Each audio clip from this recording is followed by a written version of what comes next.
First thing I want to address is the nonsensical, which we were talking about this just before we went live, the nonsensical headlines saying that the Cuban citizens are protesting specifically the trade embargo and COVID. Right.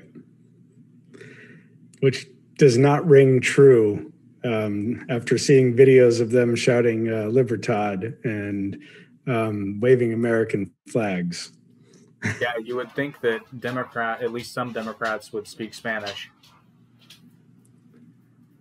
Yeah, and I mean, even before getting into that really does, it's very disturbing how much the media these days is really just kind of running cover and acting as the propaganda wing of our government. And it's very disturbing to think that we're informed of that. We can see that happening, but most people are not seeing what's going on there for real. They're just hearing, oh yeah, they're mad about COVID and they're mad at us for not sending enough food. And this is very 1984 in a lot of ways. Yeah, I kind of find it hard to believe that a communist regime would, well, not openly accept, because of course they would accept behind closed doors anything from a dirty capitalist society, but they're just, that's not what they're protesting. It's not.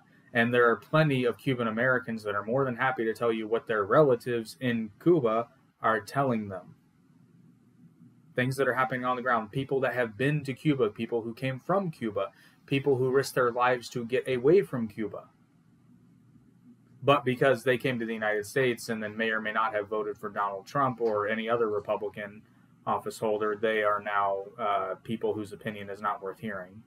Because actually, you make a really good point there about just what's happening. It's like they're making it very clear from our current administration that if you're someone in Cuba, don't come to the U.S. At the same time as they're opening up the Mexican border as much as possible.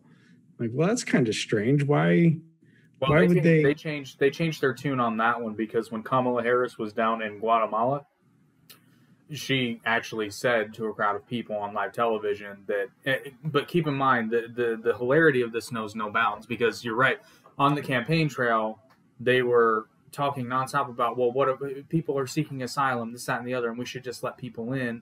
And it was more nuanced than that, but not much. But when she was in Guatemala, she literally told people, and I believe this is the direct quote, but she said, if you're thinking about making the long, dangerous journey to the U.S.-Mexico border, do not come.